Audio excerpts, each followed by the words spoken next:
This video is brought to you by 3 Rings Adventure, an official Paizo actual play podcast of the Extinction Curse Adventure Path. Listen to 3 Rings Adventure today at rollforcombat.com. Hello and welcome to Pathfinder Encounters Part 2, Building Encounters by How It's Played. In the previous video we discussed how to design combat encounters so that they're engaging for your players, and in this video we'll cover the mechanics of managing an encounter budget. Once you've decided on a basic theme for your encounter and its place in the overall story, the next step is to decide on a threat level. Encounters in Pathfinder are categorized by how much danger they are expected to pose to a typical 4-player party. Trivial threat encounters should pose no threat to the players and are used mostly as warm-ups at the start of adventures or as opportunities for the players to revel in how much power they've obtained. Do not ignore trivial threat encounters just because they're easy, they definitely have their place in the story too. Low threat encounters are not expected to be difficult. The players are expected to win but may need to spend a few of their resources like spell slots and potions in order to do so. Moderate threat encounters are expected to seriously challenge but not overwhelm most parties. Players are expected to use both good tactics and resource management to overcome these encounters. Severe threat encounters are the most challenging combat encounters that players are expected to defeat. These will require sound tactics and a significant amount of resources to overcome, and a little bit of bad luck could swiftly turn the tables against the players. Severe threat encounters are typically reserved for boss fights and other significant moments in the story. And the highest threat level is Extreme Threat. These threats are intended to be a true challenge for fully healed and rested parties, and are intended for moments where the players can go all out using all of their available resources without need to save anything for later. As such, extreme threat encounters should be structured so that they're the only combat encounters the players will face that day. To help you determine what a good spread for encounter threat might look like, I reviewed 3 set pieces from a published adventure path, one at 5th level, one at 10th level, and another at 15th level, and I discovered that all 3 of these set pieces had 6 combat encounters, 1 low threat, 4 moderate threats, and 1 severe threat for the dungeon's boss. Conveniently, these 6 encounters also equal 500 experience points, or half an experience level for players. So 2 of these locations would level up a standard 4-player party, less than that once you take into account accomplishment XP. Once you set a threat level for the encounter, compare that to table 10.1 on page 489 to set your encounter budget. The encounter budget is the total amount of XP awarded for each creature included in the encounter. So for example, moderate threat encounters have a budget of 80 XP, meaning the battle could consist of 1 enemy that's worth 80 experience points, 2 monsters that are each 40 experience points, 4 monsters that are 20 experience points each, and so on.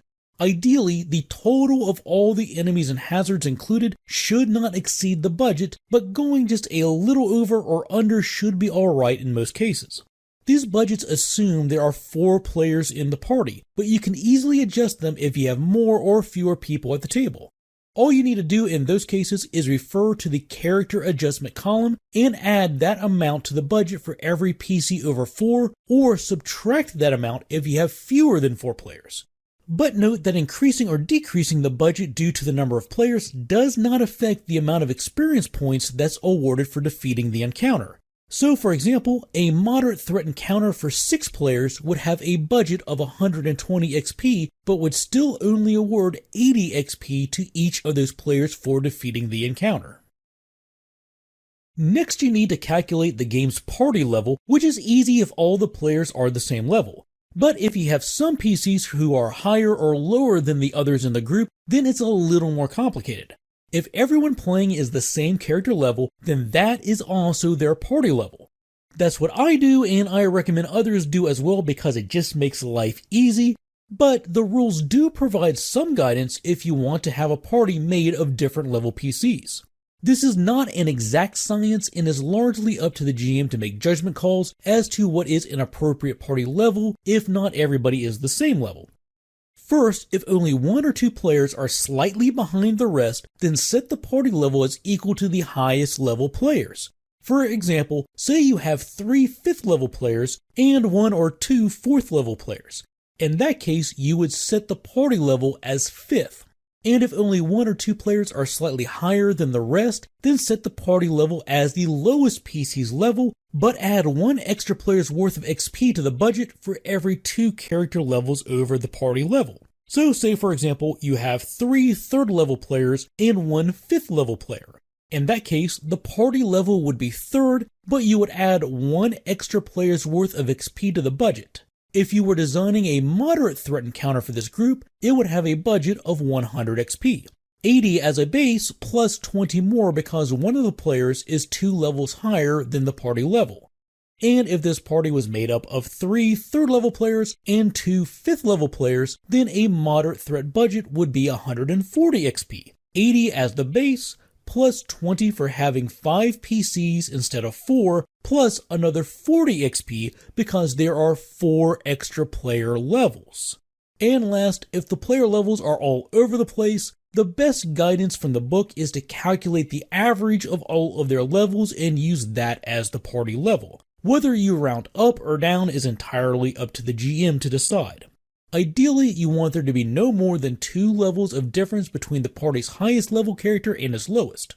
Also note that any character that is a lower level than the party level will receive double the usual experience points for defeating the encounter, and there is no reward adjustment for those who are a higher level than the party level. Now that you have a budget set, it's time to start spending that XP by selecting creatures for the players to battle. Unlike with many other RPGs, Pathfinder does not use static XP for its creatures. Instead, each creature's XP value is set relative to the party level as per Table 10.2 on page 489. If the creature's level is the same as the party level, then it costs 40 points from the encounter's XP budget. If the creature's level is 1 lower than the party level, then it costs 30 points and so on.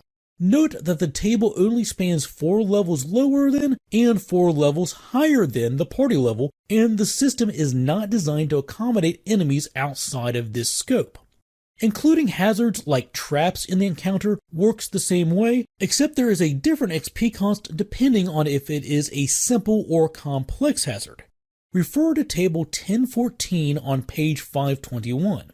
For example, if a trap's level is 1 higher than the party level, then it costs 12 points from the budget if it's a simple hazard, or 60 points from the budget if it's complex.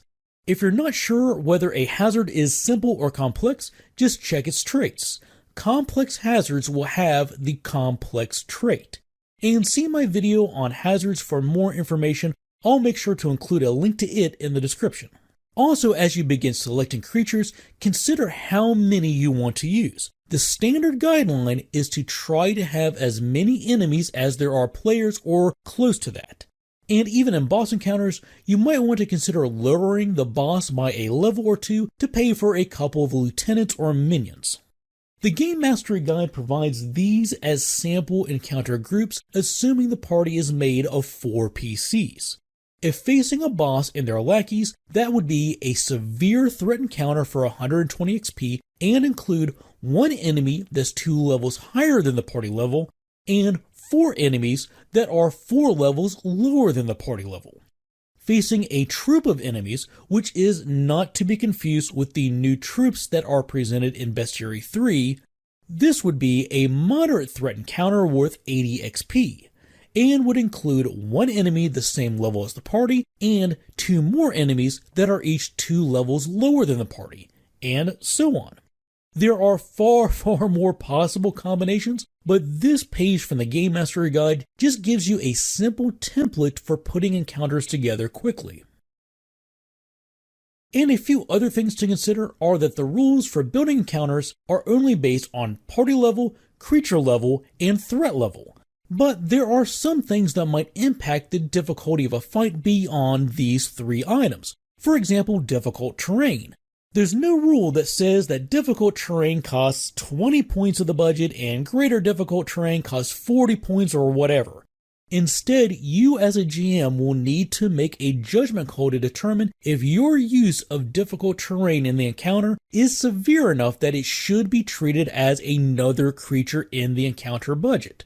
The Game Mastery Guide suggests that if the difficult terrain is significant but not equal to another enemy, then you might want to not adjust the encounter budget, but slightly increase the XP reward for defeating the encounter instead.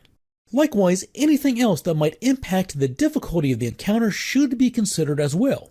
If you're building the encounter to include different phases, then you'll want to consider that when setting the budget. If not all of the enemies are present at the start of the encounter, then you might increase the budget slightly. And if there is an increased likelihood that 2 or more encounters might get pulled together, for example, if they're in adjacent rooms and might be alerted by the sound of combat, then you might want to decrease the budget for each of those encounters to reduce the odds of the players becoming overwhelmed. You might also want to decrease the budget if the fight isn't entirely fair. For example, if all the enemies are positioned in hard-to-reach locations using ranged weapons from behind cover. This is not an exact science, and there are no hard rules for how much XP should be deducted from the budget for situations like these. You'll just have to use your best judgment and be prepared to improvise if things do not go as planned. So those are the basic mechanics for building an encounter. I will also be publishing a step-by-step example video showing how to build a normal encounter, and part 3 of this series will discuss how to manage rewards following the encounter. Before we close, I'd like to take a moment to thank all of my patrons. These videos would not be possible without their continued generosity and support. Members of the How It's Played Patreon community receive special benefits like exclusive content and getting to vote on the topics I cover. If you would like to support this channel and help it grow, the easiest way to do that is by subscribing and clicking the bell icon so you get notified when new videos release. And I can always be reached through Twitter and Facebook too. Thanks for watching, take care, and happy gaming!